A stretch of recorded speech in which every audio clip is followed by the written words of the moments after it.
Muita calma nessa hora. Pronto, gravando. E aí, Cassim, tudo bem? Estou bem. E você? Tudo jóia. Cassim, o negócio é o seguinte. Hoje de manhã eu conversei com as meninas sobre a aula de hoje e um trabalho que eu vou precisar até dia 20. Eu passei trabalho para você semana passada, não, né? Sim, passou Passei? que era uma tabela, né? Pra gente mandar pra você no seu e-mail. Tá. Não, então tá bom, então eu já passei. É que eu esqueci de passar para as meninas da manhã semana passada, eu passei hoje. Aí eu não tinha certeza se eu tinha passado para você. Tá, Sim, era uma porque... ficha de autoavaliação, Isso, certo? isso. Tá. E aí, o que você achou? De alguma dificuldade? Tranquilo? Na verdade, assim, a pesquisar e tudo mais. Não, eu tenho dificuldade pra fazer. Eu Sei. tenho muita dificuldade de mexer com Word, com essas coisas, assim. Ah, Mas nada que não possamos aprender. nossa, tá cortando tudo sua voz. Você tá com Wi-Fi? Oi, tá me ouvindo? Agora sim. É que cortou tudo sua voz. Você começou a falar sobre a dificuldade de fazer e daí Assim, sumiu. eu tenho dificuldade mais para montar, né, no Word, essas coisas. Tá. Mas conseguiu fazer. É que, assim, na verdade, eu tenho muita dificuldade de fazer autoavaliação porque a forma como eu me dedico a fazer as minhas coisas me limita muito a fazer uma autoavaliação. Porque quando fala assim, o que você achou do trabalho? Eu falo que eu achei o máximo, porque eu fiz o melhor que eu podia, né? E eu tenho essa dificuldade de analisar, porque a autoavaliação não é só a avaliação da intenção que você teve ao fazer, e sim do resultado que você obteve e a forma como você enxerga esse resultado. Aí é que está o problema, né? Porque é igual fazer pesquisa. Dependendo de como você faz a pesquisa, ela fica com um monte de viés, né? E é natural, porque você se envolve de uma forma que você quer alcançar aquele resultado a qualquer custo, né? Principalmente quando você já tem essa o objetivo Sim. final ou o resultado final já estabelecido, né? Você já vislumbra onde você quer chegar e daí, se você não tomar cuidado, fica um monte de viés na pesquisa. E para mim a autoavaliação é assim. Eu tenho feito muitas autoavaliações em vários setores, exatamente para eu aprender a fazer essa avaliação saindo da caixa, né? Saindo de mim, tentando olhar como os outros me veriam, né? E como os outros veriam o resultado que eu planejei para ver se dá certo ou não. Mas que não é fácil, não é. Mas hoje a gente vai falar de um outro assunto que é o nosso acompanhamento pedagógico. Como a gente faz, né, esse acompanhamento? Deixa eu já compartilhar aqui para eu começar. Hoje, assim, eu vou tentar não ficar saindo muito do compartilhamento porque ele está meio lento para fazer tudo. Já apareceu aí para você? Já. Já. Tá bom. Porque às vezes ele tá dando. Tá ficando lento, sabe? Pra compartilhar e tal. E aí hoje eu optei por não fazer sair tanto do compartilhamento. Mas vamos lá. Cassim, hoje, Agora já não tá aparecendo mais. nem, nada? Agora foi. Tá. Agora foi. Olha lá. Eu Hoje a acho que gente. é porque tá esse devagar. Igual você falou. Ele tá muito lento, né? Então se ficar É saindo, a eu acho chuva. que vai prejudicar. Olha só. Hoje a gente vai falar sobre o caderno do Severino. E o que é o caderno do Severino, né? É uma das formas que a gente tem para acompanhar, né, fazer aí o acompanhamento pedagógico, mas com registros bastante importantes.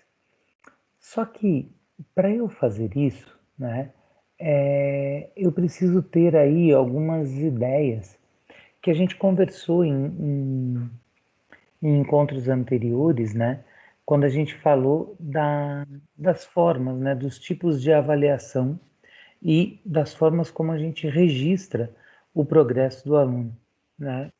E uma das coisas que eu acho muito importante nesse registro é que a gente seja, ou procure ao menos ser, o mais sincero possível quando a gente pensa em ajudar o nosso aluno. Por que eu falo quando a gente pensa em ajudar o nosso aluno? O que acontece com a maioria das pessoas, e a gente vê isso de uma forma muito nítida, é a dificuldade de executar algumas tarefas.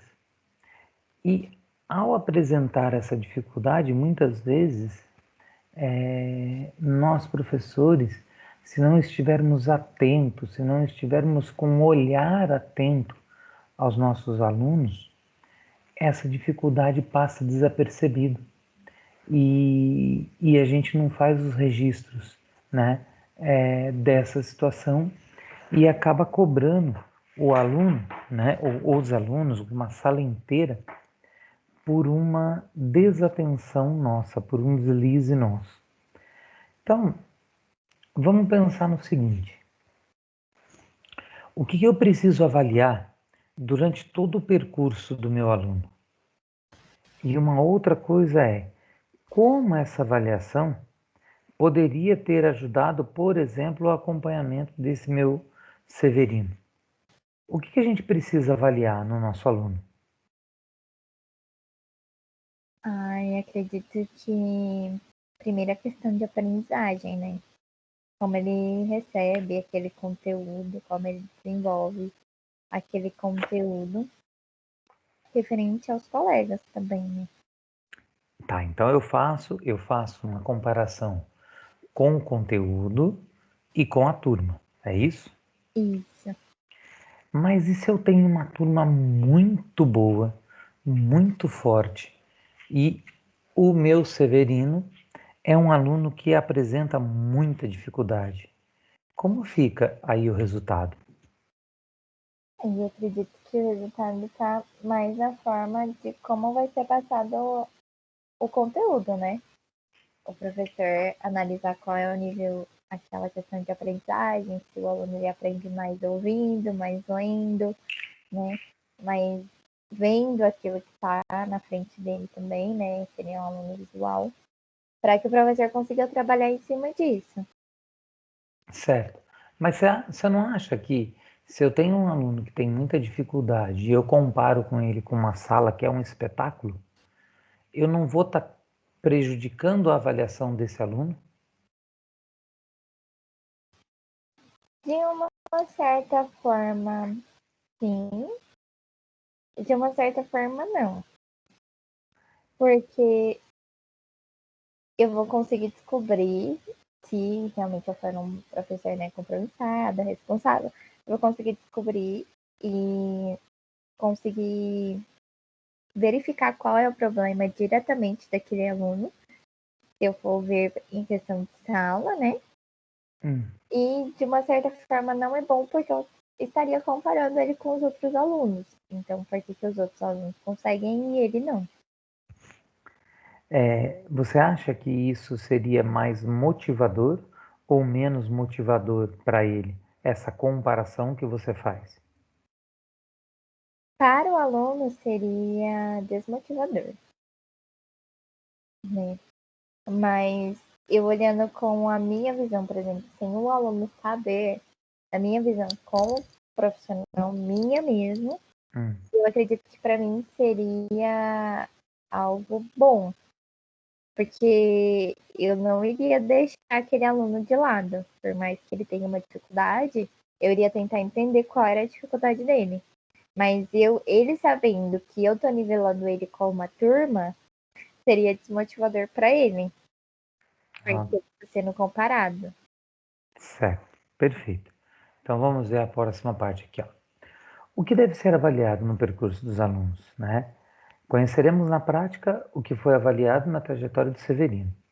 Em primeiro lugar, foi analisado o processo de adaptação do Severino às suas principais características, né, e suas principais características.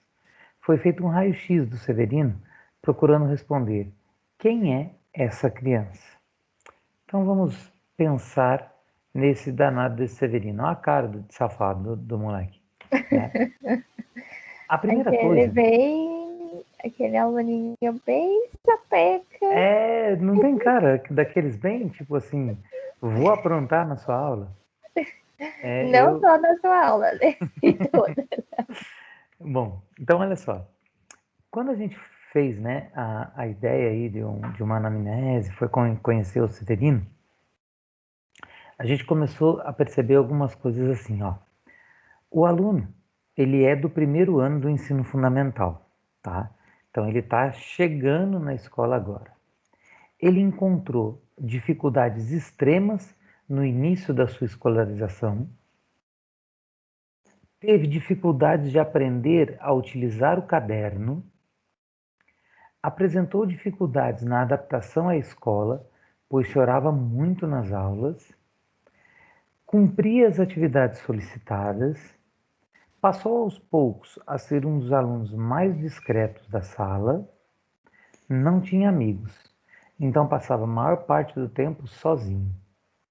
Não chamava a professora para mostrar a tarefa, falava pouco, tinha desempenho acadêmico fraco e resultados acima do esperado em língua portuguesa e matemática. Assim, quando a gente pensa em um aluno que chegou na escola no primeiro ano, qual é a imagem que a gente tem dessa criança? O que a gente espera dela enquanto professores? O que você espera? Olha, olhando pelo lado professor, eu acredito que o primeiro ano é um dos anos mais desafiadores, né? Ainda Hum, mais agora, com toda essa mudança da BNCC e tudo mais. Porque o aluno ele sai da educação, é a transição da educação infantil, onde normalmente ele mais aprendia brincando, de forma lúdica, não tinha tanto conteúdo, e ele pula para uma grade que agora, por mais que tenha né, conteúdos lúdicos e tudo mais, não é tão aberto assim como na educação infantil.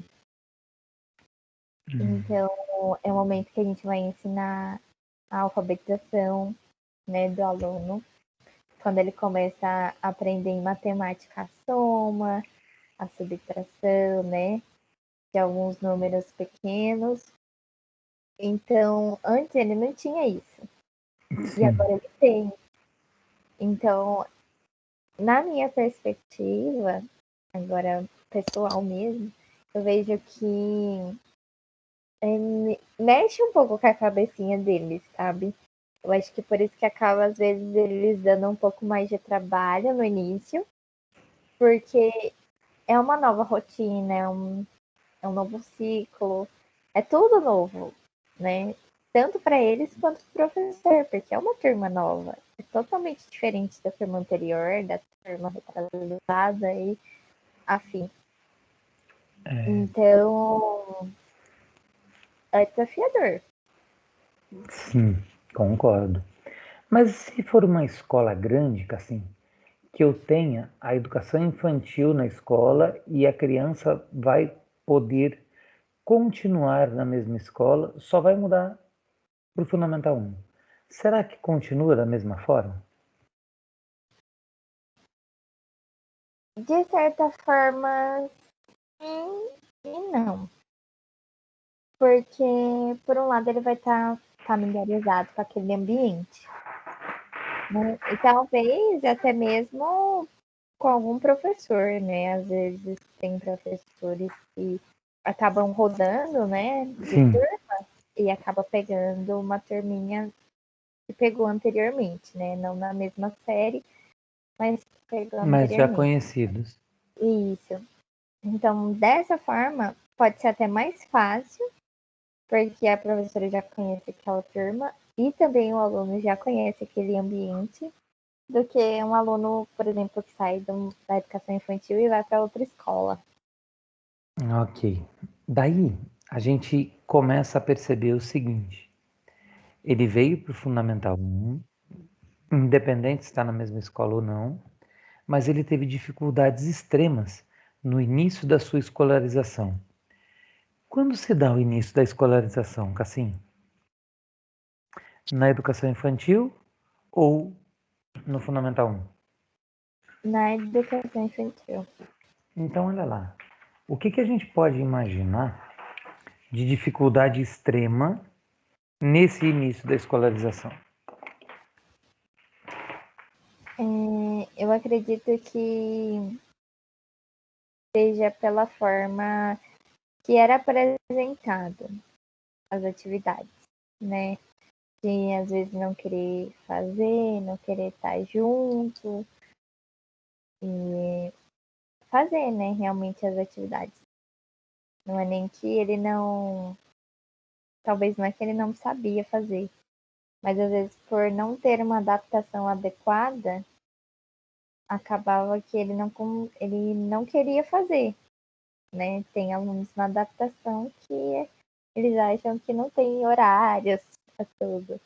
Então Não pode ser entende ainda a dinâmica da escola. isso. Tá. E ele teve dificuldades de aprender a utilizar o caderno e principalmente aqui, ó, teve dificuldades na adaptação à escola, pois chorava muito nas aulas.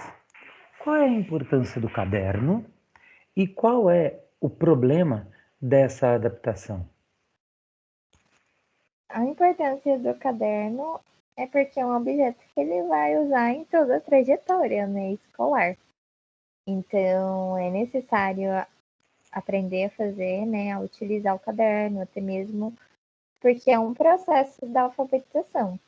O aluno ele saber, né, utilizar um caderno, segurar um lápis, escrever nas linhas, tudo isso eu acredito que faz parte da alfabetização, né? Certo. E a adaptação é algo muito importante, né? Eu acho que é a parte mais importante de, de toda a trajetória assim, escolar, porque ela é quem marca o aluno. Então, se o aluno ele tem, por exemplo, um trauma ali naquela adaptação, ele vai levar isso provavelmente por muito tempo. Até ele se acostumar que ele tem aquela rotina, que ele tem que ir todo dia, que ele tem que ficar longe de casa, longe da mãe, do pai, né? Longe da zona de conforto dele, para ir para a escola, né? Com Ah, pessoas totalmente diferentes. Ele poder, né, estar em conjunto com os colegas.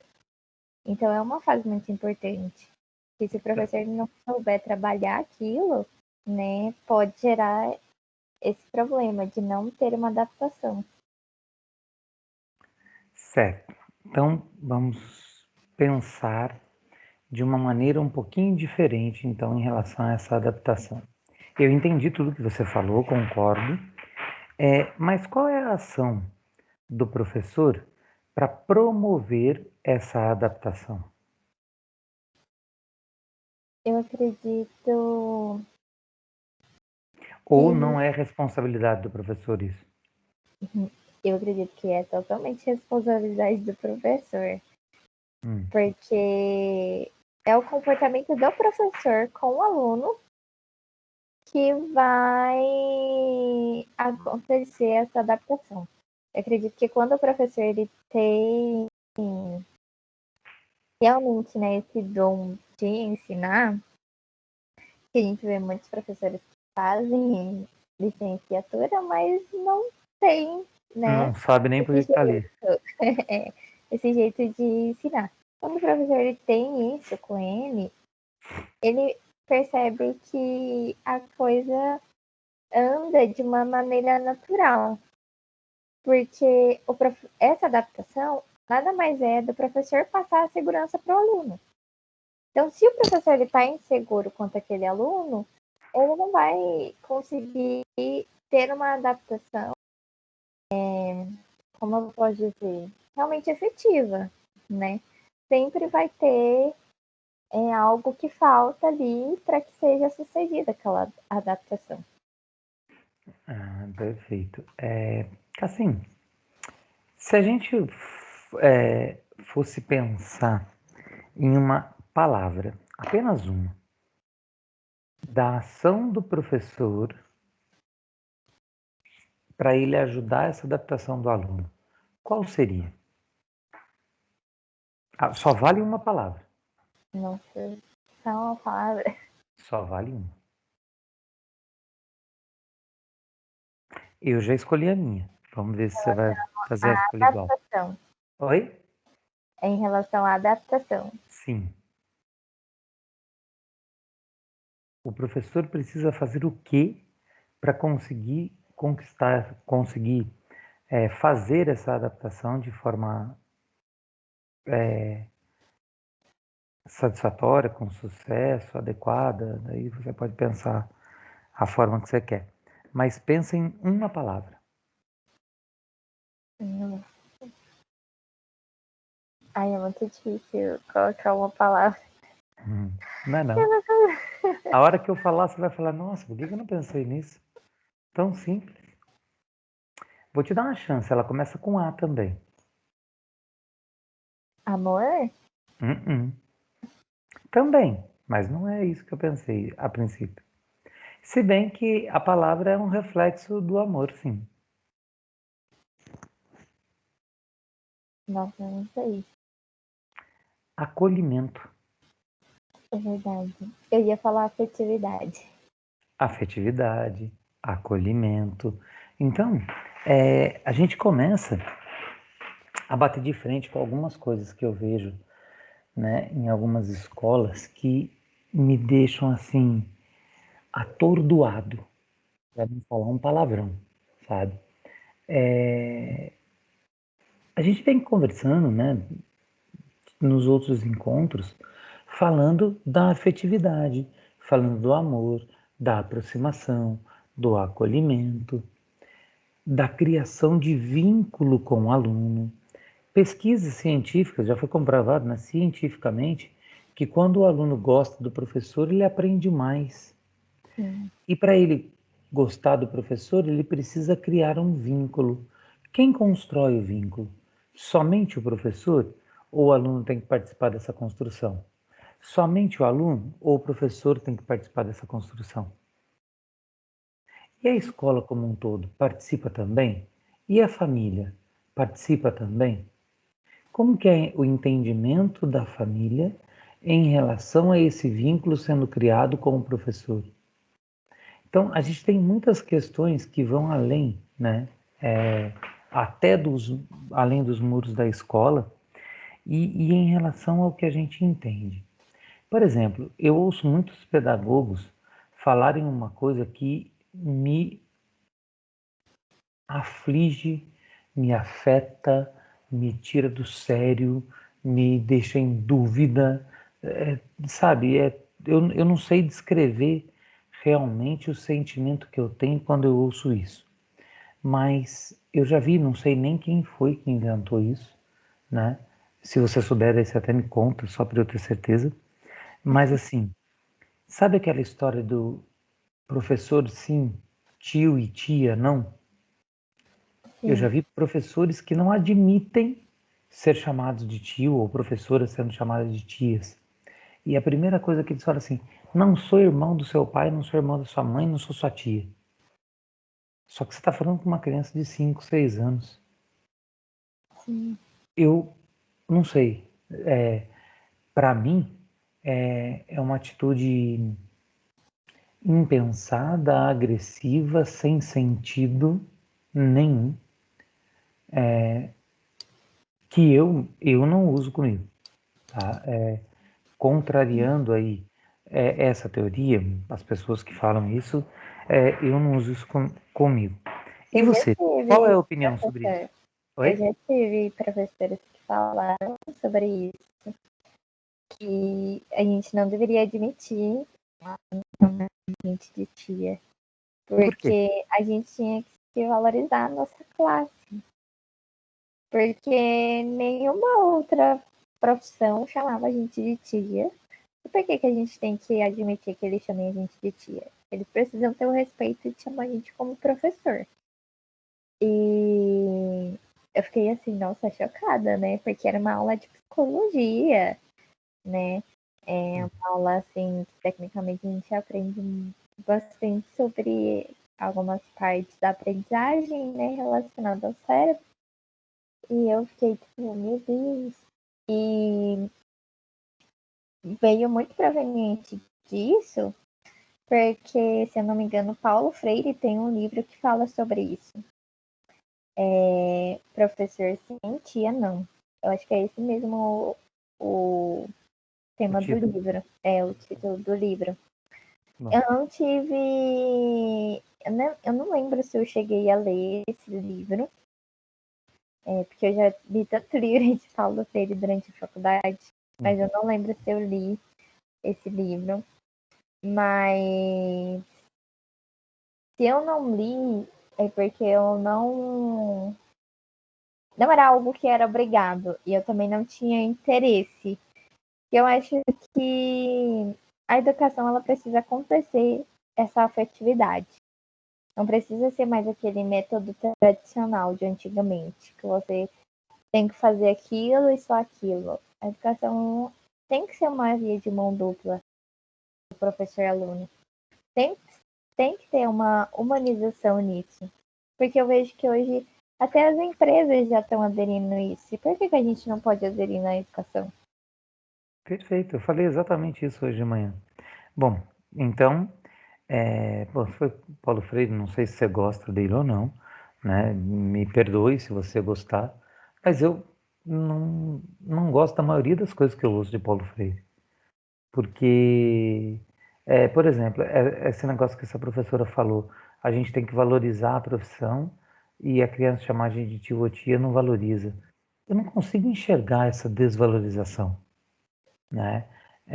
Por exemplo, eu trabalho com o pessoal, faço parte de um grupo de estudos das brincadeiras e jogos e do lazer, que chama Lab Brincar, e lá a gente tem o Paçoca, Tiago o Paçoca, o professor Paçoca. Você imagina, o cara se apresenta como Paçoca. Se a gente for pensar nessa parte da valorização, as pessoas vão falar assim: quem valoriza um cara desse? Né? Como uma pessoa pode se apresentar assim e ter um público ouvinte e tal, não sei o quê. Esse cara é autor de 51 livros. É a maior referência de brincadeiras e jogos no Brasil atualmente e vem crescendo muito nisso. Então você vai ver a valorização de um profissional como ele é muito grande e ele não se importa com esse negócio de tio, de tia, de apelido, de brincadeira, coisa assim. Eu acredito que a gente impõe o respeito, na verdade a gente não impõe, a gente conquista o respeito e a valorização por tudo que a gente faz, né? Pelo que a gente é na profissão, pelo que a gente realiza. Então a gente tem mérito sobre o nosso posicionamento e a nossa valorização. O fato de estar na frente do seu nome, tio, tia, professor, mestre, doutor, o que for, né? Na minha opinião, não tem que mudar só pelo título, pelo título que você carrega. Na verdade, a sua valorização tem que mudar de acordo com o que você produz, com o que você consegue transmitir, né? E daí a gente começa a pensar realmente nessa humanização da educação, na qual eu também acredito. Aí você vê que uma criança ela teve dificuldade na adaptação, ela não conseguiu aprender a usar o caderno, né? Ou melhor, teve dificuldades para aprender a usar o caderno, mas ele cumpria todas as atividades solicitadas. Ao fazer essa, ao cumprir essas atividades, né, ele começa a se, vamos dizer assim, praticamente se esconder na sua própria descrição. Ele preferia não aparecer. Então, se a gente observar, nós professores tivéssemos um olhar, né, mais atento, a gente começaria a perceber esses alunos. Às vezes essa descrição ela é elogiada por muitos professores. Nossa, mas ele é tão quietinho, ele fica lá, bonitinho, super discreto, faz tudo o que eu peço, não me dá trabalho. Mas espera aí, será que isso psicologicamente para essa criança? Será que ele estar discreto, ou ser discreto, ou estar apagadinho lá no fundo, ou no canto, ou onde quer que seja, não é uma demonstração, um pedido de socorro que a gente não percebeu? Porque eu não acho normal uma criança que fala pouco, que é muito tímida, que de repente tem poucos amigos, fica a maior parte do tempo sozinha. Isso não é uma característica natural da criança. A criança por si, ela vai querer brincar, ela vai interagir, ela vai se socializar. O grande problema é que nós crescemos, nós deixamos de ter aquela visão da criança que a gente tinha e começa a olhar os olhos a partir de um perfil muito menos humanizado, como você disse, com muitas regras, com muitos deveres, com muitas obrigações, mas com poucos direitos. E um dos direitos que deveria ser, ou melhor, ele é garantido por lei, é o direito ao lazer, o direito da opinião própria, o direito da individualidade. E se eu começo, enquanto gestor, enquanto promotor, enquanto professor, o que quer que seja, se eu começo a ter um olhar muito seletivo, eu vou prejudicar muita gente, eu vou afetar muita gente. Aí, eu vejo assim, ele não chamava a professora para mostrar as tarefas. Eu vejo os meus alunos na escola, qualquer atividade que eu peço, tarefa, exercício e tal, eles têm uma sede de me mostrar o que ele fez, o que ele produziu, para que eu possa observar e valorizar, que eu não consigo entender um professor que não pede para ver uma tarefa de uma criança no ensino fundamental 1 ou na pré-escola, né? Porque valorizar essa produção dele, né, colocar o olhar sobre o que ele está fazendo, é uma das formas de treinar, prestem atenção, de treinar essa criança para a vida. É claro que na vida as situações serão outras, muitas vezes até a criança aprender e conquistar uma certa autonomia e independência, ela vai precisar da presença de um maior, de um responsável, que vai estar ajudando e orientando, né? Mas esse menino, além, né, de não chamar a professora, ele falava pouco. Ao falar pouco, o que ele me demonstra? Ele demonstra para mim, né, se vocês não enxergarem assim também não tem problema, podem pôr a opinião de vocês, mas ele demonstra para mim uma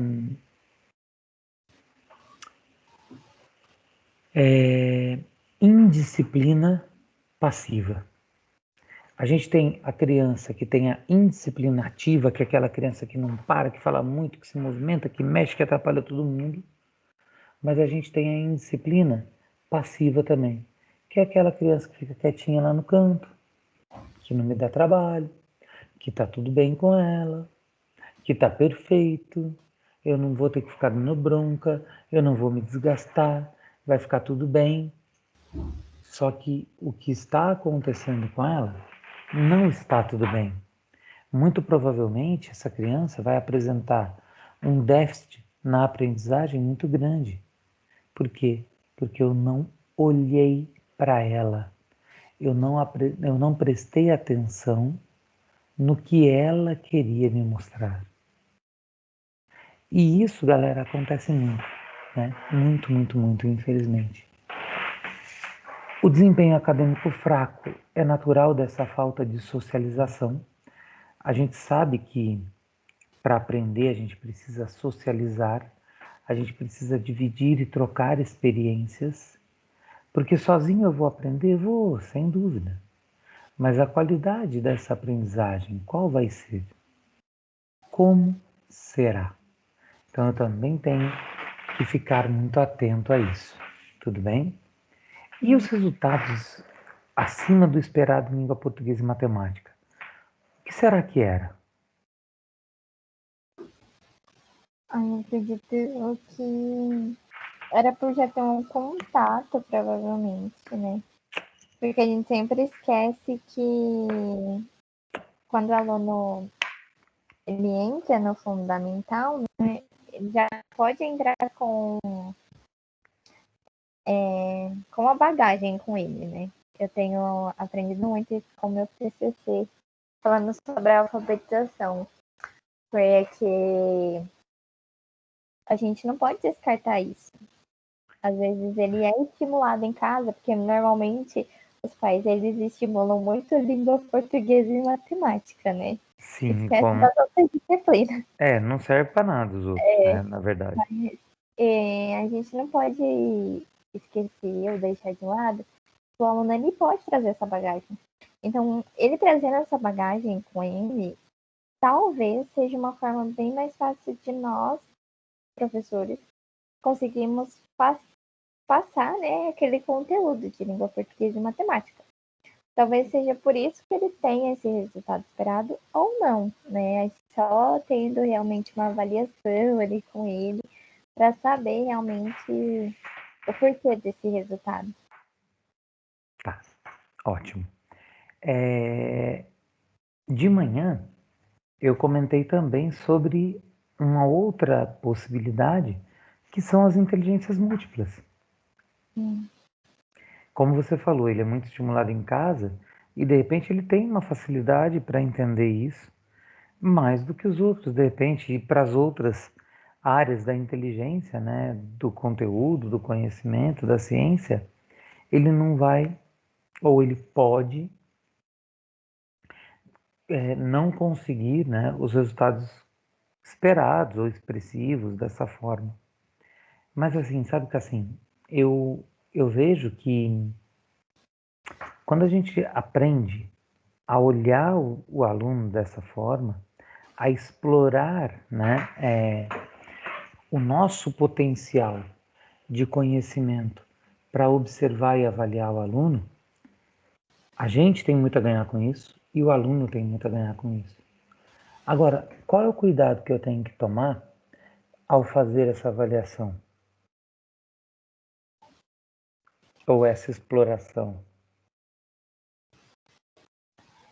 Eu acredito que é, primeiro, né, nivelar o aluno com a turma Tá. e também saber se ele não tem uma superdotação, né?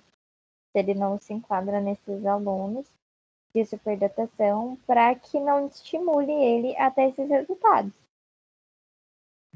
Ok. E uma outra coisa, se eu conseguir desenvolver outras áreas do conhecimento com esse aluno, essas áreas da língua portuguesa e na matemática, que ele já teve resultados acima da média, será que ficariam prejudicados ou não? Eu acredito que não, Por que você porque acha que não? o professor tem que saber, né, trabalhar. muito com esse tipo de alunos. Aí a gente volta de novo para toda a pesquisa que eu tenho feito no TCC, que engloba tanto crianças de educação especial ou que não englobam essa clientela, né, esse público, porque nós sabemos que assim não são todos que estão na educação inclusiva, né? E Ok. também aos alunos normais, né, que eles citam como alunos normais, são aqueles que não possuem nenhuma deficiência, nenhuma síndrome, aspecto, enfim. Hoje a gente tem uma sala de aula muito divergente. Então, o professor ele tem que saber, ele tem que se preparar para isso. Tanto para ele trabalhar com os alunos que estão abaixo da média, né, abaixo do esperado, quanto que também pode ocorrer do que está acima do esperado. Né? Ele não pode nivelar a turma igual, porque isso nunca vai acontecer, ela nunca vai ser homogênea. Mas ele tem que saber trabalhar com esses níveis que tem dentro da sala de aula, né? Tendo mais formações, ou até mesmo estudando alguns outros autores, fora daqueles que nós já vimos, né, dentro do curso de Atualmente, pedagogia, para poder lidar, porque realmente hoje a gente, por exemplo, eu vou pegar uma sala futuramente, né, que vai ser totalmente diferente de uma sala que, por exemplo, o senhor pegou quando o senhor iniciou a licenciatura. sim, Então a gente tem que estar preparado para isso. perfeito, muito bem.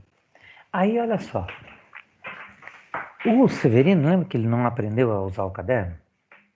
Sim. Aí a gente foi fazer a pesquisa e entender, né, a situação que aconteceu com o Severino. Olha lá, ele teve 4 cadernos. O primeiro caderno foi queimado, depois que a irmã menor pegou todo, riscou e rasgou o caderno, tá? O segundo caderno, ele perdeu. O terceiro foi cedido temporariamente para uma pesquisadora que estava fazendo um trabalho, e o quarto caderno foi guardado pela professora. Então são 4 situações completamente diferentes. Ó. O primeiro ele não vai recuperar nunca, porque o irmão, né? O irmão não, a irmã menor rasgou, né? Riscou e daí depois foi queimado esse caderno.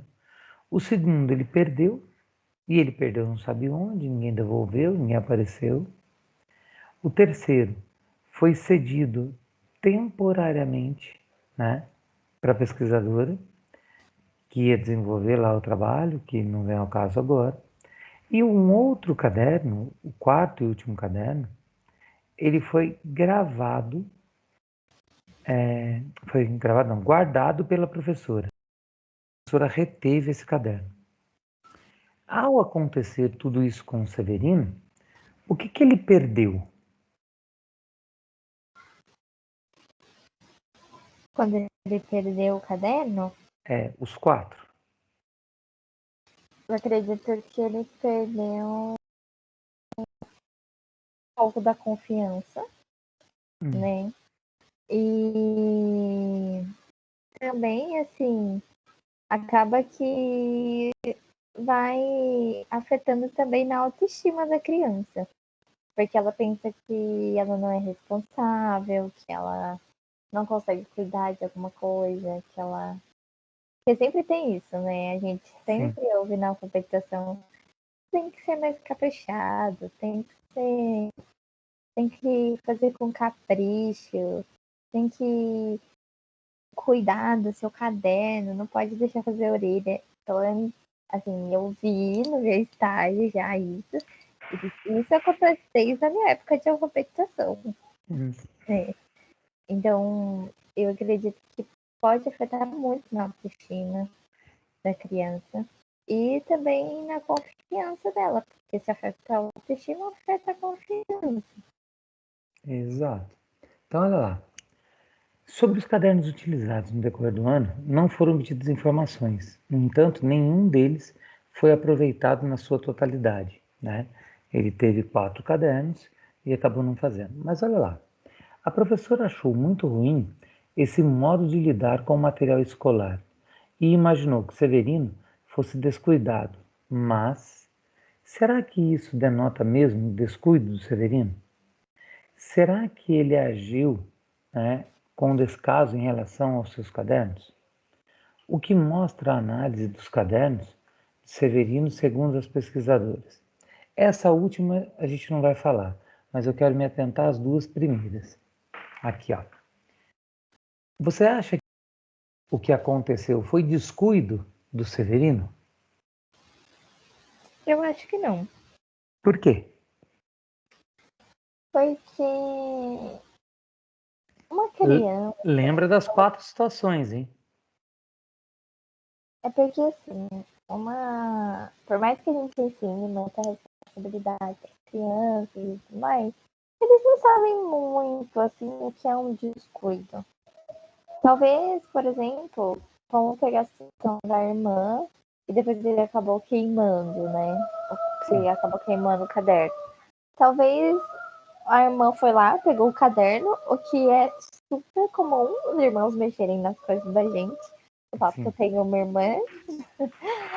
E rabiscar. Eu já tive muito isso com a minha irmã. Principalmente quando ela era mais nova. Às vezes ela pegar uma tarefa minha e rabiscar. Eu tenho que passar ela toda limpa. Entendeu? Então, eu não acredito que seja um descuido assim. Tá. Mas e no ó, em relação à irmã, perfeito. E o caderno que ele perdeu? Será que ele agiu com descaso, então? Não, também não. Acho que faltou mesmo. Acredito que foi falta de atenção. Não descuido. Tá. A falta de atenção. Ou seria de orientação? Desculpa, não entendi pra você. A minha Será irmã que tava não aqui no quarto. seria falta de orientação? Sim, também. Então, Porque olha só. se o aluno não é orientado, ele não vai saber que ele tem que cuidar daquilo. Então, ele teve dificuldade para aprender a lidar com o caderno.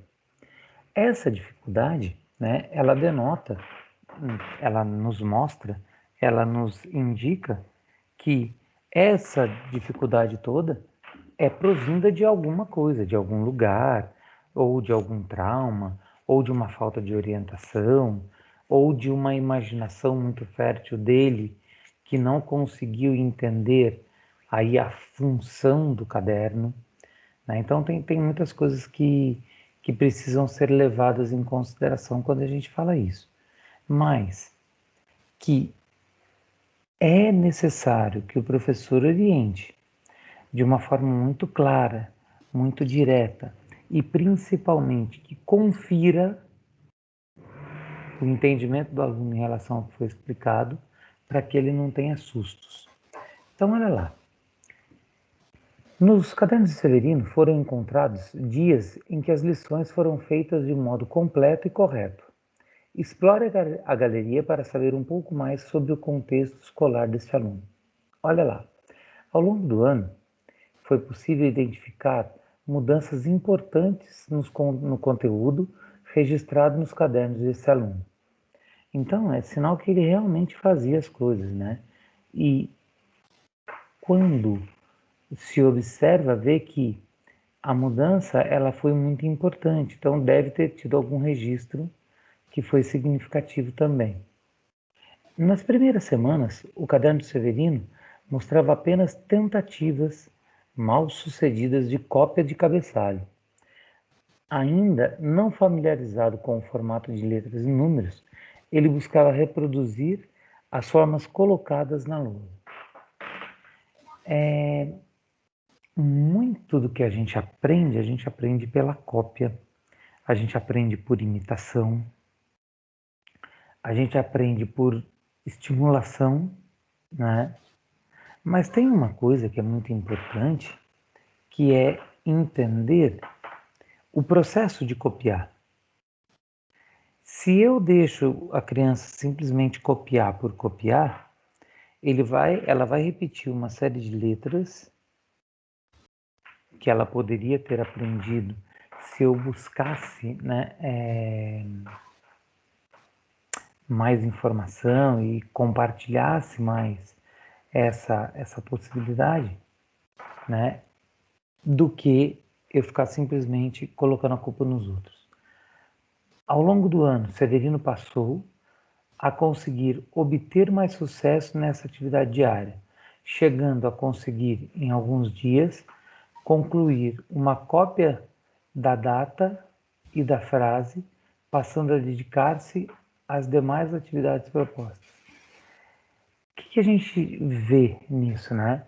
Por exemplo, que ele conseguia entender nuances e entender fatores que aconteceram com ele. E como ele poderia recuperar o tempo perdido depois de, por exemplo, sair para fazer uma atividade que estava fora do planejamento. É uma atividade interessante, é uma atividade que as pessoas iam querer fazer e tal, mas para ele estava fora do contexto. Porém, com o passar do tempo, um número maior de alunos passou a dominar a atividade de copiar da lousa, o que possibilitou que Ana, a professora, passasse a solicitar mais tempo de tarefa dos alunos, né? Mas esse tempo de tarefa dos alunos.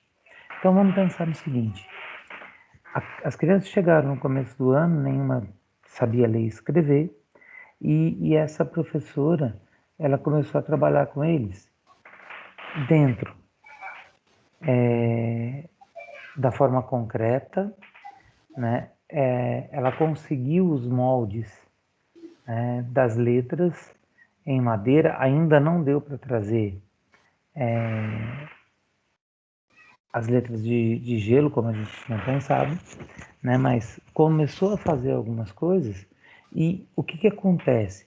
A partir do momento que eu melhorei a minha performance, a partir do momento que eu começo a conseguir escrever melhor, naturalmente eu vou escrever mais rápido, né? Isso é consequência. Mas eu preciso entender também que, além de mim, outras pessoas vão ler.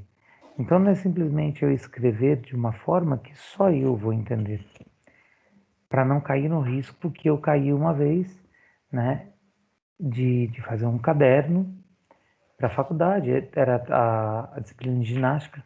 O que a gente tinha que fazer? O professor passava uma série de exercícios para a gente tinha que saber a sequência dos exercícios, quanto fez em cada uma, qual é o tênis, né, que o professor está usando, e se ele está de sandália, qual é a sandália, e eu sempre tenho que manter o par. Então se eu for usar a sandália, eu tinha que ter duas sandálias, se é o tênis, dois tênis, né? Por quê? Porque eu preciso não parar de segregar, de segmentar aí o corpo dessa criança e a ideia de que tudo a gente pode modificar. Não é bem assim. Então, ter uma grande quantidade de conteúdos a copiar. Severino acaba de dedicar-se durante todo o tempo da aula a essa tarefa, que, na maioria das vezes, tinha sua execução privilegiada pelo professor, né? O resultado era que ele não realizava nenhuma atividade mais direcionada à aprendizagem de leitura e escrita ou de matemática. Vocês concordam com isso? Você acha que isso é correto, Cassim? Não, Por quê? porque não só porque ele não tem um registro bom, né, dentro dos padrões que a professora tecnicamente poderia exigir, que ele não tinha um resultado bom, né, um resultado onde ele estivesse realmente uma aprendizagem de língua portuguesa ou de matemática. Ok. O que acontece é assim, né? Vamos ver aqui o outro. Ó. No restante, né, do arquivo, as pesquisadoras contam todo o imenso trabalho que Severino tem para copiar o que está escrito na lousa e em seu caderno. Ele não entende, né? E a cópia fica ainda mais exaustiva. Ele copia da direita para a esquerda, inverte o caderno, apaga, corrige, apaga novamente. Parece que está mesmo tendo muito trabalho. Não consegue prestar atenção ao que a professora está falando, pois toda a sua atenção está voltada para a cópia. As mulheres, elas são seres realmente diferenciados, porque cientificamente já foi comprovado que a nossa atenção ela é única. Então não dá para eu dividir a atenção, por exemplo, com o meu filho e com a minha filha. Não dá. Ou eu dou atenção para os dois, ou eu dou atenção para um ou para outro. Falar que eu vou dividir essa atenção eu não consigo, por quê? Porque o nosso cérebro ele funciona de forma seletiva. As mulheres elas conseguem fazer 50 coisas ao mesmo tempo. É incrível, eu não sei como que o cérebro delas funciona. Porque para conseguir isso, só mágico. Porque a mulher ela no que dá Tá conta cortando, de Cassim. ouvir. Tá cortando. Agora? Aí, saiu. Eu acho que é muito ponto da cultura, assim, a mulher já é praticamente, ela é mais desenvolvida do que o homem. Sim. E também pela forma da cultura como a mulher é criada. Eu acredito, principalmente aqui no Brasil, hoje a mulher ela tem que dar conta de tudo, né? Principalmente coisas domésticas, né? Envolve casa, filho, esposo, enfim. E se ela assim, se desafia a ter algo fora disso, né? Porque hoje houve um crescimento muito grande da mulher no mercado de trabalho, da mulher nas universidades, né? Nas faculdades. Então, se a mulher, ela, ultimamente eles falam que se desafiam a isso, é mais ainda um trabalho que ela tem que dar atenção. Então, é muito complicado também, apesar de ter uma parte científica, é muito da cultura, porque ela tem que dar atenção para os filhos, o marido, tudo ao mesmo tempo, e tá fazendo janta, e às vezes fazendo algum trabalho, ou até mesmo trabalhando agora em tempo de home office. Então, tá assim. Então, e isso é muito interessante, né? Porque você vê, a mulher ela cuida do filho, ela faz o jantar, ela atende o telefone, ela assiste o jornal e ela presta atenção em tudo. O homem, ele vai ferver leite, ele fica assim, né? Olhando, com o braço cruzado, olhando assim, ó, o Talvez leite. ele não vai vazar. E deixa derramar, né? E a hora que derrama, a esposa grita de onde ela estiver, mas eu limpei o fogão ontem, né? É complicado. Então, o que acontece é assim, na verdade, o Severino, ele acabava tendo muita dificuldade na sua aprendizagem e o resultado acadêmico dele era fraco porque ele desviava toda a atenção dele para ele copiar as coisas. E ele deixava de entender, né? E daí o que acontece? Por que será que ele tinha que apagar tanto? Por que será que ele não conseguia, né, desenvolver o trabalho? Então, a ideia é essa, assim, né? Essa cena que resume 1 hora e meia de trabalho é representativa do empenho usualmente empregado por Severino para cumprir as tarefas que lhe eram propostas. No entanto, algumas questões surgem e ficam ainda sem resposta após essa observação. Por que ele apagava tanto? Por que ele usava os procedimentos descritos? Por que não parecia ficar satisfeito com o resultado, ainda quando este não parecia ruim, né, a pesquisador? a gente começa a entender que a ideia do Severino de fazer a cópia e prestar aquela atenção e ficar envolvido com aquilo era um dispêndio muito grande de atenção, de energia, de desgaste, porque ele não se satisfazia. E por que ele não se satisfazia? Porque ele tinha uma cobrança excessiva sobre ele mesmo cobrava dele e ele não estava encontrando o caminho. Mas olha que interessante, quando a gente quando a gente percebe, a gente consegue acessar a criança e ela externiza, né, ou explica a sua dificuldade. Então, olha a conversa da professora e do Severino. O que foi? Pergunta a professora. Ele respondeu, eu não consigo. Aí a professora, tentando compreender o que estava acontecendo, fala para ele assim, o que você não consegue? Aí ele responde, copiar.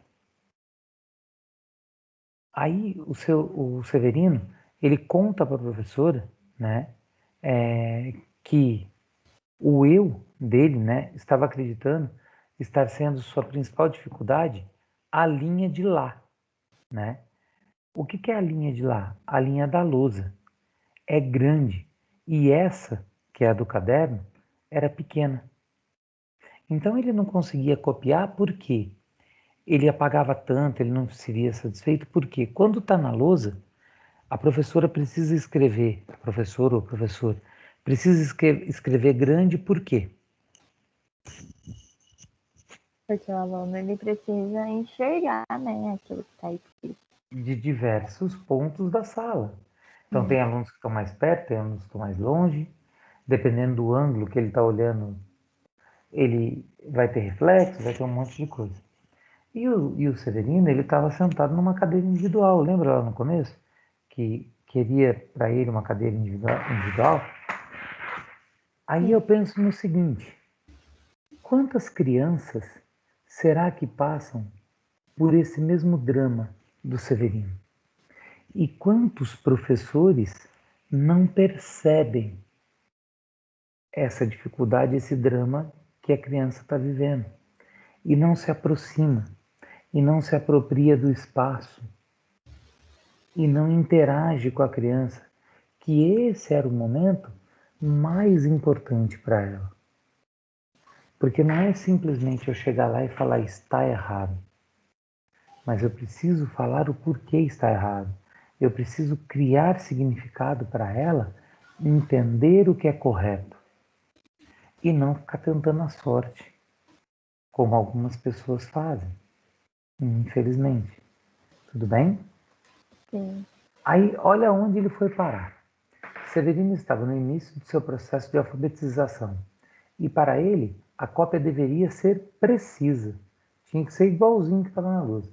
Se a professora recomendou que a toda a sala para que fizessem igual ao que estava na lousa, era assim que deveria ser feito. Só que daí a gente vê, né, percebe claramente a imaturidade das crianças que estão lá no primeiro ano do Fundamental 1. Né? Lembra que o Severino acabou de entrar? Por quê? Porque é exatamente como você disse, que assim, lá na educação infantil, antes de fazer a transição,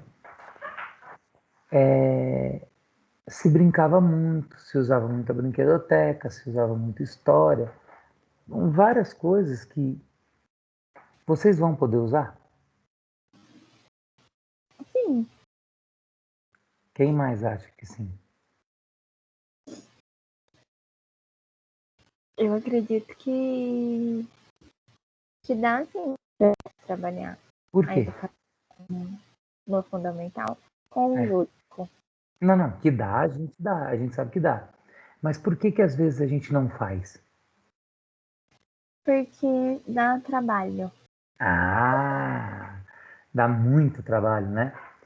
Agora, qual parte que dá mais trabalho? A elaboração, a aplicação ou o controle e avaliação? Eu acredito a elaboração. É, Porque, assim, ao meu ver, né, tudo bem. porque a elaboração, a educação lúdica envolve muita criatividade do professor. E se Certo. ele não se deixa trabalhar esse lado criativo, torna algo muito trabalhoso. Eu vejo várias professoras falando, ai, mas eu não tenho criatividade para isso, não tenho dom para isso, então vai do modo tradicional. Porque ele não quer sair da zona de conforto para ele criar algo que pode ser lúdico para o aluno. Sim. Então, eu acredito que nessa fase é mais que depois que ele está elaborado, se você sabe, conhece bem a sua turma, você consegue aplicar de uma maneira efetiva, né? E aplicando, você consegue já avaliar o aluno. Eu acredito que a forma lúdica ela já é mais de você avaliar o aluno do que em outras formas, né? Porque o resultado do lúdico você consegue às vezes ver na hora e às vezes outras aprendizagens não. Certo. Olha lá. As autoras elas comentam assim: Severino não conseguia ainda diferenciar em que momentos era fundamental fazer igual e em quais era possível fazer adaptações. Apenas buscava cumprir o que lhe era frequentemente solicitado. Imerso em tais preocupações, o aluno deixava, de voltar sua atenção para os conteúdos realmente fundamentais dessa etapa, da escolarização, enquanto ele se empenhava em fazer a data caber em uma linha. Estava à margem de atividades relativas à aprendizagem de leitura, e escrita que transcorriam na sala, ou seja, ao invés de ele prestar atenção, ele ficava à margem, ele ficava ao lado e ele não evoluía. O que seria necessário trabalhar com esse Severino para ele conseguir entender isso, para ele mudar a cabeça dele e começar a aceitar ou realizar ou fazer as adaptações que realmente eram necessárias e importantes para que ele pudesse se dar conta da aprendizagem dele. Eu acredito que uma orientação para uma autoavaliação também, né? Porque o aluno ele achava que ele não era capaz porque ele não estava fazendo igual ao que estava no quadro. Mas ele também não recebeu uma orientação em específico, realmente, né, para tratar isso. De que ele tem aquilo que está no quadro, mas não da maneira como está no quadro, e sim da maneira dele, né? Ele só precisava saber manusear dentro das linhas do caderno aquilo que estava escrito no quadro. E ele não teve essa orientação para que ele tivesse essa reflexão. Ok. Eu, de manhã, eu falei uma outra coisa, um outro caminho para as meninas, e gostei dessa sua ideia, mas eu trabalharia com ele a orientação espacial, Sim. para que ele pudesse entender que o espaço que eu tenho na linha da lousa é referente ao espaço que eu tenho na linha do caderno. Então, se eu tentar por uma letra muito grande, não vai caber. Agora, se eu aumentar o meu controle motor, principalmente coordenação motora fina, para escrever e usar, uma letra menor, um padrão de letra menor, eu consigo escrever em uma linha. Mas, se não for possível, existem regras da língua portuguesa que me permitem separar, as palavras, a ideia em duas linhas e tudo mais. Então, eu tenho que ter em mente sempre que a adaptação é necessária, mas só conseguimos fazer a adaptação adequadamente quando temos a consciência do que temos que fazer. Temos o conhecimento e temos referência para criar essa adaptação. Então, quando você falou que a professora falou que ela não tem criatividade e tal, não sei o quê, a criatividade a gente desenvolve, né? A primeira coisa é quebrar a barreira do julgamento, de achar que tudo que eu vou fazer tem que ser julgado previamente, né? Mas é claro que eu tenho que observar a segurança, a aplicabilidade, né? O objetivo, a funcionalidade do que eu vou fazer. Então eu tenho várias coisas para observar, mas o que eu não posso é deixar de tentar, né? Porque se eu deixo de tentar, eu paro de estimular aquela criança. E galera, depois que parou, sinto muito, não vai mais. Então, Sim. quando a gente fala disso, o que aconteceu aqui em relação às avaliações? O que foi preciso avaliar nesse percurso do Severino e como a avaliação poderia ter ajudado nesse acompanhamento do Severino? O que você acha? Eu acredito que primeiro a forma como ele lida, né, com as situações. Sim. E também essa questão de espaço e tudo mais, porque é algo que normalmente a criança aprende na educação infantil, né? Então essa questão de espaço e de saber como orientar também o aluno é uma forma que dá para avaliar. Certo. Cassim, eu vejo que você é extremamente inteligente, você tem boas ideias, você tem umas sacadas muito importantes. Mas sabe que às vezes quando eu pergunto de avaliação para você, eu vejo que você já tem a ideia da formação para você chegar na avaliação. Sabe uma coisa que eu acho que falta muito nas pessoas, e isso não falta em você, é construir essa ideia do processo da formação, né? E é muito legal as sacadas que você tem, porque, por exemplo, de manhã eu precisei insistir com as meninas sobre o que deveria ter sido trabalhado com ele antes de pensar na avaliação, né? Qual foi o percurso até se chegar na avaliação? Porque a avaliação avaliou o percurso. E se teve falhas nesse percurso, é claro que vão aparecer falhas nessa avaliação, né? E aí usar essa avaliação, resultado, tudo o que a avaliação me deu de informação como base, né, para fazer o acompanhamento é perfeito. Mas eu tenho que entender, né, que em alguns casos, principalmente nesse caso aí do Severino, a avaliação ela precisa ser muito mais individualizada. Ela precisa estar muito mais atenta à realidade dele, à situação dele. É claro que para muitos professores fazer isso é muito difícil, a gente tem pouco tempo, né?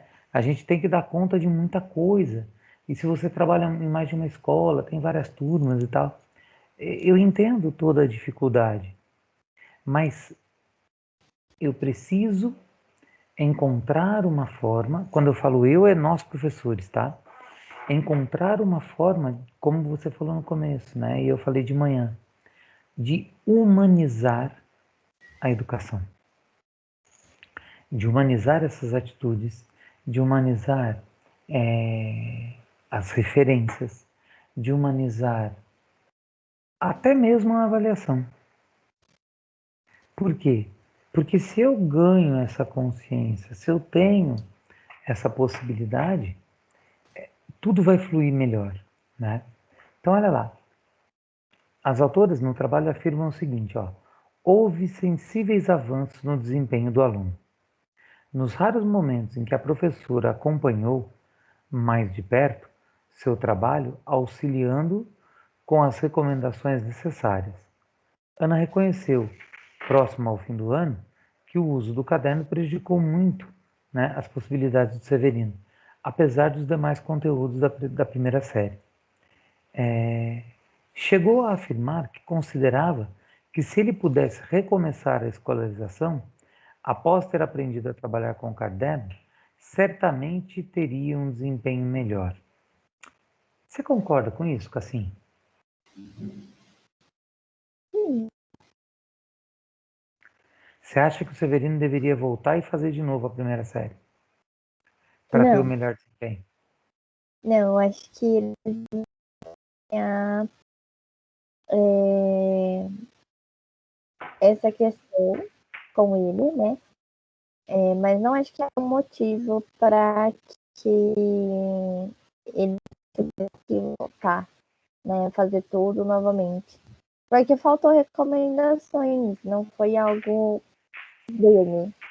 Foi, assim, um erro dele, né? Foi um erro, assim, do professor não acompanhar essa dificuldade dele. Isso. Muito bem. Quem teria que voltar para a escolarização é a professora, né, para observá-lo. Eu entendo algumas vezes, sabe, Cassim, que a gente deixa passar. E eu já errei muitas vezes, né?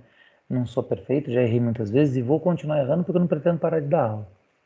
Só que, às vezes, a gente faz vista grossa para algumas coisas que não poderiam ter vista grossa de forma nenhuma, né?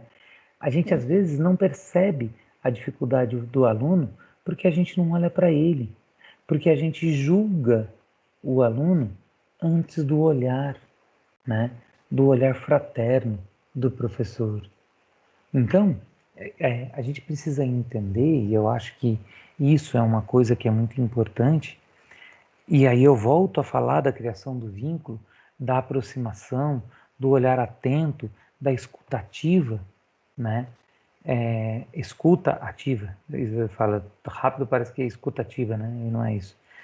Essa escuta ativa, ela é importante por quê? Porque eu preciso diagnosticar, fazer uma avaliação diagnóstica no meu aluno, mesmo que de forma subjetiva, mesmo que de forma indireta, para perceber a dificuldade dele, para ver como eu posso ajudá-lo. E de repente essa ajuda, essa atividade que eu vou direcionar a ele, ela nem pode ser feita com os outros, porque ela é específica demais, de acordo com a movimentação, de acordo com o entendimento, de acordo com a energia. Tem muitas coisas envolvidas, né? E eu acho que assim, nós muitas vezes deixamos passar, né, falhas dessa forma, porque nós também deixamos de prestar atenção. Nós entramos aí numa zona de conforto, né, que, que nos atrapalha a ideia da entrega, do comprometimento, de tá junto, de evoluir com a criança, de fazer tudo que está ao nosso alcance para que essa,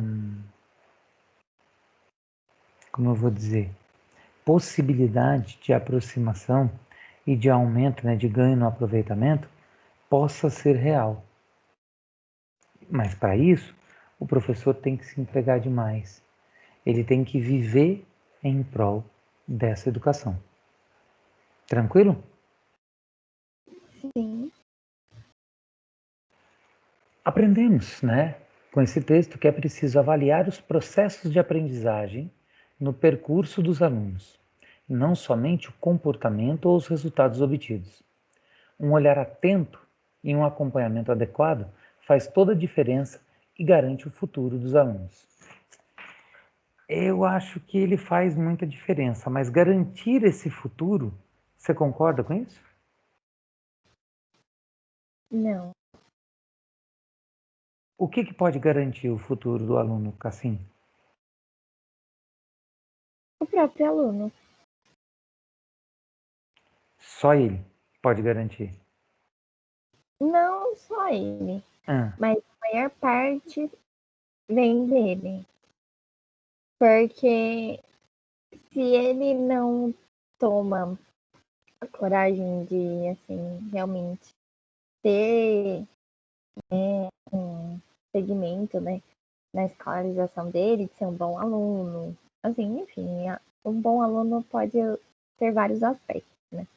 Não Sim. só ter boas notas, mas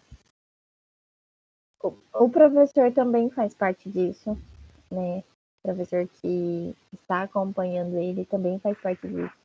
E boa parte dessa garantia do futuro do aluno ele ser responsável depende muito do professor também. Porque muitos alunos acabam desistindo por conta do professor. E outros já são estimulados pelo professor para garantir esse futuro. E às vezes é o mesmo professor na mesma sala. Sim, E como que a gente trabalha isso com o professor, Cassim? a gente vai sabendo lidar, né? É como o senhor disse, a gente tem erros e acertos. Então a gente vai tentando fazer o melhor que a gente consegue para aquele aluno, para aquela sala, né, para aquela turma, que seja de uma maneira que eles não desistam, né? O olhar atento, Sim, né? E uma coisa que é importante, Cassim, eu estou fazendo um curso desde de junho, eu acho, sobre reaprendizagem criativa, técnicas de criatividade, né? E uma das coisas que é muito falada nesse curso é que a gente tem que parar com os julgamentos. Quando a gente pensa em reaprender, em desenvolver a nossa criatividade, em estar em contato com os outros, a primeira coisa que a gente tem que quebrar, né, esquecer, é o julgamento. Porque a gente faz isso naturalmente, né? Então, se a gente fala em um processo criativo, olha o que nós dois fizemos na primeira foto que a gente viu do Severino. A gente nunca falou com ele, mas a hora que olhou, nós dois já falamos, cara de sapeca, né? Não foi ou não foi? sim, O que a gente fez? A foi. gente rotulou o aluno. Então, todas as vezes que eu olhar para ele, e não tem como olhar para ele e não achar que ele tem cara de sapeca, né? Mas a gente acha que ele está fazendo isso por não levar a sério e tal. E na verdade não é, né? Eu estabeleço um padrão e eu acabo julgando o aluno de acordo com esse padrão que eu estabeleci e de uma certa forma eu vou prejudicar esse aluno. Mas quando você fala que a responsabilidade é do aluno, tem a responsabilidade do professor, uma outra coisa a gente não pode esquecer da responsabilidade da família em estimular essa criança a continuar, né, estudando, se aperfeiçoando, buscando, construindo o seu próprio conhecimento. Então, esse olhar atento do professor e esse acompanhamento, né, bem de perto, a gente sabe que dá muito trabalho. A gente sabe que muitas vezes a gente não consegue fazer da melhor maneira possível, de forma mais adequada. Mas tente se adaptar. Tente atender, né, da melhor maneira possível os alunos, porque senão a gente vai cometer essa grande falha de não olhar a criança como ela deve ser olhada. Tudo bem? Sim, Dúvidas? não. Só certezas, então.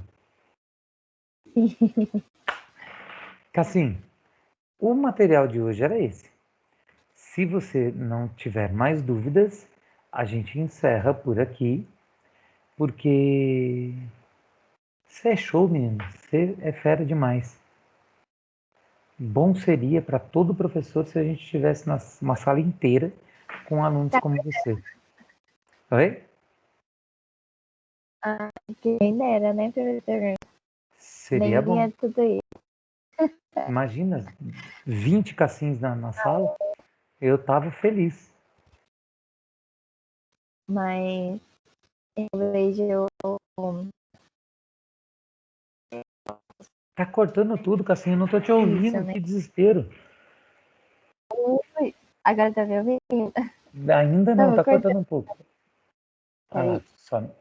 só me volta, E só me volta. tá indo agora? Agora sim. É, a internet tá oscilando. Mas eu os professores falando disso, né? Mas na verdade foi dedicação mesmo.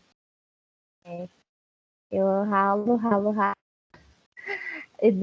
E ralei, na verdade, durante esses 4 anos. Sim, imagino, com tanta Sofri com mudança. esse TCC.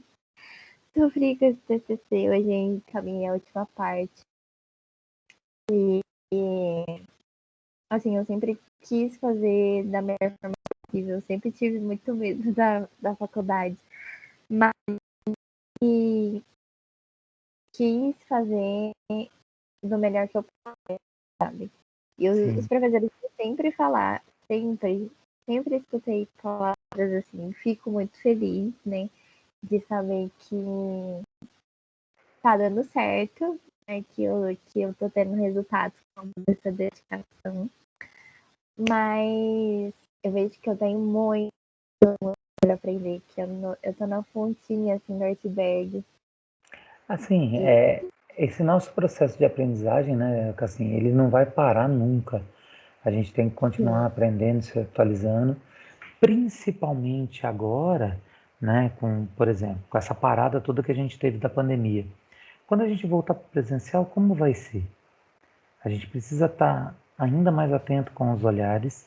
A gente vai ter que se informar muito mais de como tratar, de como agir, de como tomar decisões e sabendo que as crianças e as informações elas estão mudando numa velocidade gigantesca, né? A quantidade de informação, de conhecimento científico e tudo mais está aumentando, a forma como as crianças estão crescendo e atuando e entendendo e aprendendo é muito diferente. E se a gente parar no tempo e não observar isso, a gente vai ser engolido pelo mercado, a gente vai ser atropelado por tudo que está vindo aí, né? Então, essa dedicação ela é importante, né? E ter essa consciência, né, da continuidade a partir daqui. Não tem como.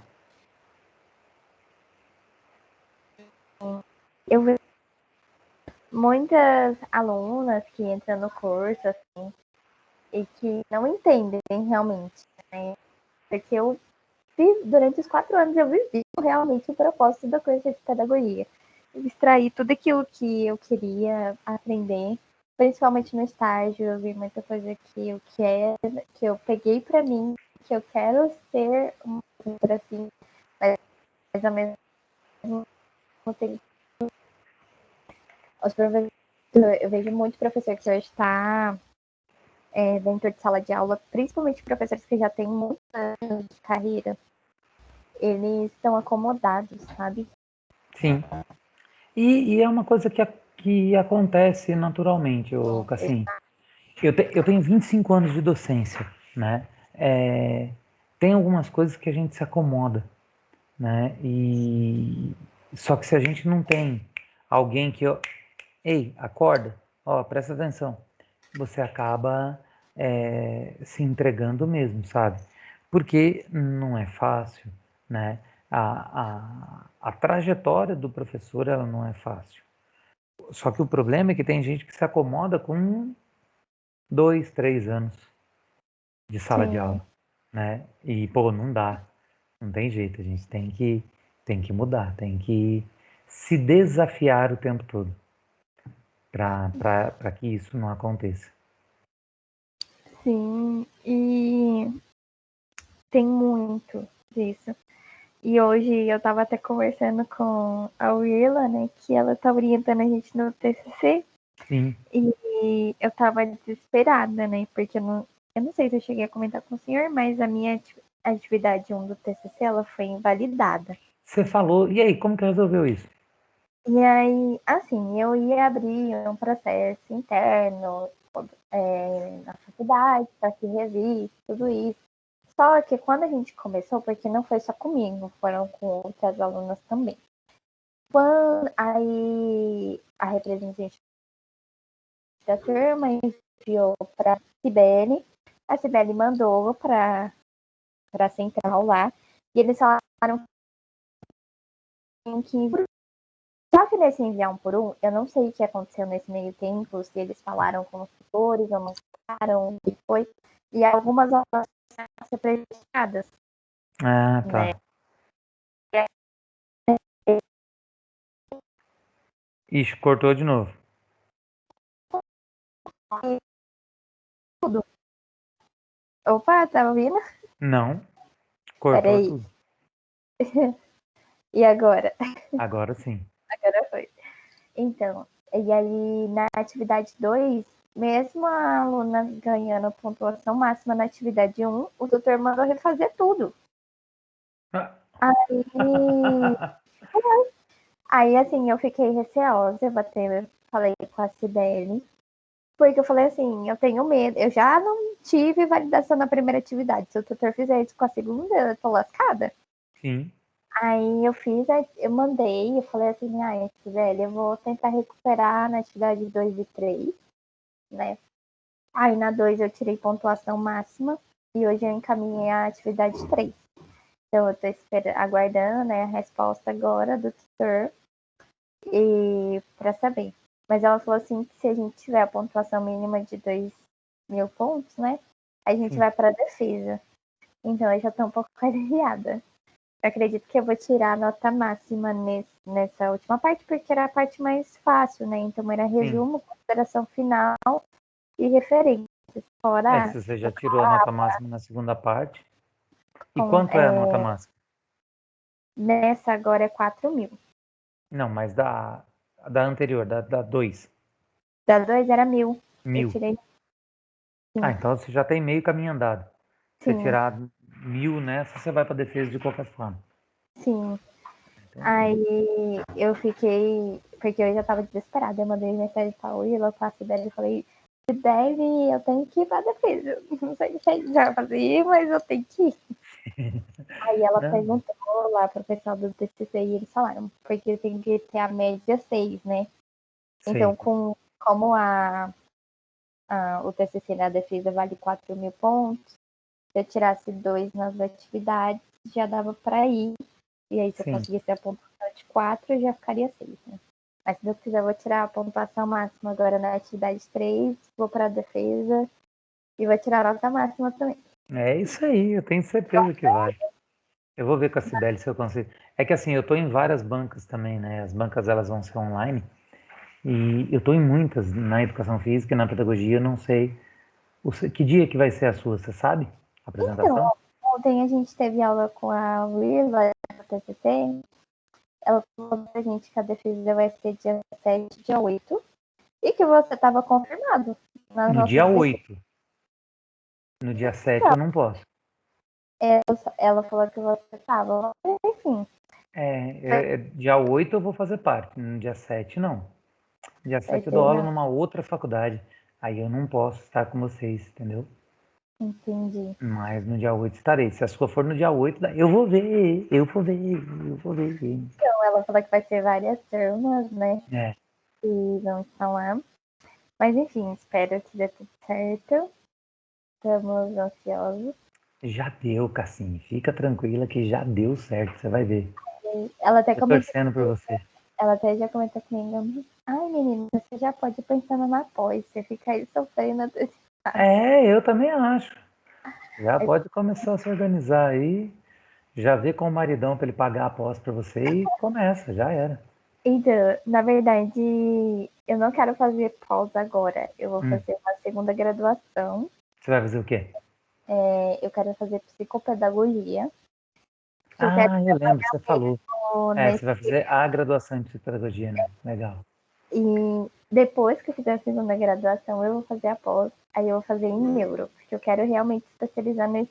Acho que é por isso que eu falo muito. Porque eu quero realmente especializar nessa área da aprendizagem. Sim, legal. E a Identificar. neuroaprendizagem, você já viu onde você vai fazer? Ainda não. Não. É um caminho aí. Eu ainda tenho uns 2, 3 anos nessa outra graduação, né? Eu vou tentar aproveitamento de matéria, mas acredito que vão ser bem poucas as É. disciplinas aproveitadas. Então, essa faculdade ela é 3 anos, ela é distância que eu vou fazer Sim. por enquanto, mas são 3 anos, né? Então eu não quero, vou me dedicar primeiro a ela e depois eu vou fazer a pós. Show, muito Mas bom. muita coisa vai acontecer por aí. Estou animada e ansiosa ao mesmo tempo. Tranquilo. Fique tranquila que vai dar tudo certo. Já deu tudo certo, Sim, tá? mas a gente estava até comentando no grupo que a gente vai sentir falta de toda essa. Ah, sim, na hora que acaba a gente sente falta, é sempre assim, normal. Toda Mas essa. daí você arruma uma outra loucura pra você fazer e vai indo, sabe? Igual eu falei, o professor ele não para, né? Não pode parar. E principalmente agora no meu TCC, nossa, foi muito legal eu ter escolhido esse tema, que até já comentei aqui com você, né? Sim, E foi apesar de foi um tema muito desafiador para mim, porque por ser pesquisa bibliográfica, então ele é um tema que era mais para ser pesquisa de campo, sim, mas sim. eu consegui fazer bibliografia É, e aprendi muito. é que na verdade a gente nem pode, né? Não tem tempo com o comitê de ética para a gente conseguir fazer a pesquisa de campo, né? Do, a aprovação no comitê de ética, porque o que acontece é assim, para você trabalhar com seres humanos, você tem que passar no comitê de ética e tal, não sei o quê, eles demoram de 2 a 3 meses para responder. Aí você imagina, como que faria uma coisa dessa? Você com os prazos que são pequenos para você entregar a cada uma das partes, o pessoal demora, pronto, já era. Né? Então, por isso que não dá para fazer a pesquisa de campo. Mas calma, você vai fazer a pós, aí depois você pega um mestrado, um doutorado, você vai ter bastante campo para você fazer. Tranquilo. Sim, é bem mais fácil que foi desafiador, né, por conta desses prazos e ser bibliográfica. É, Mas no final deu tudo certo. Eu aprendi muito, principalmente dessa parte de formação. Porque a gente já imagina que a gente precisa investir nessa parte, né? sim, Não só por conta do público inclusivo, mas que foi a área voltada assim, para o meu trabalho, mas eu não. Por eu pegar um tema que abrange muito mais pesquisa de campo, como eu falei, eu tive que pegar textos de autores que falavam sobre alfabetização e autores que falavam sobre inclusão. Foi muito difícil encontrar um autor que abrangesse os dois, assim, que juntos. fale dos dois, é mais difícil mesmo. Porque as pessoas, E, elas migram, né, para uma das áreas.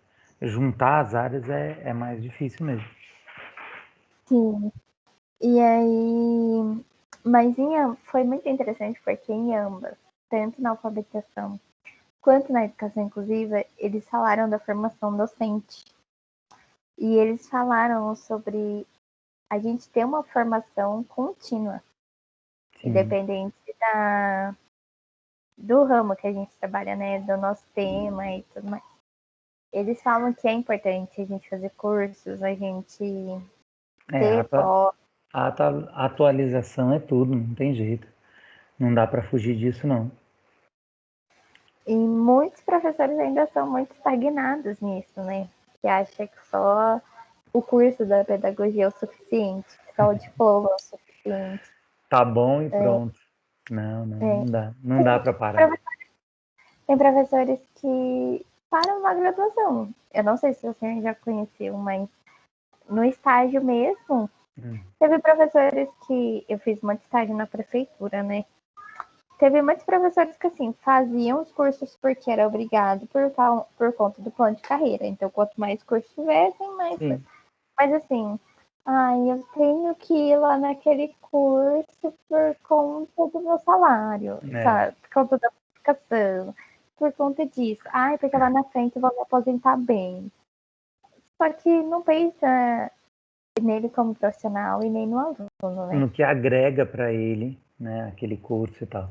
Infelizmente tem muita gente assim mesmo. Por exemplo, as pessoas falam que eu sou meio maluco, né? Eu gosto de estudar. Então, eu quando eu comecei, eu não sei se eu falei para você, eu queria fazer educação física e depois fisioterapia. Hoje eu não penso mais em fazer fisioterapia, eu quero fazer pedagogia, porque eu quero assumir direção de escola, mas eu tenho 8 pós-graduação, 8 pós de lato sensu, 360 horas. Eu tenho 3 mestrados e estou fazendo doutorado agora, já vislumbrando um pós-doutorado. Porque eu não me vejo parando de estudar. Só que daí o que vai acontecer? A hora que eu terminar tudo isso. Eu sei que eu vou fazer a pedagogia, aí eu vou começar o processo de novo, porque eu vou querer fazer pós na área de pedagogia. Sim, E daí a gente não pode estudar nunca mais, e tá tudo bem. mas é aquela coisa de eles acham que só as outras profissões, né, que não param de estudar, coitado. Acho que o professor é que mais estuda. É o que Mais mais. estuda, é o menos remunerado por tudo isso. Mas um dia a gente vai ser reconhecido, você vai ver. As coisas, se Deus quiser, vão começar a mudar e a gente vai ter Sim, um up aí. creio muito nisso, né? Apesar que nesse governo não tenho tantas esperanças, mas futuramente Sei lá. Vamos ver como é que vai ser. também Temos não que sei. esperar um pouquinho.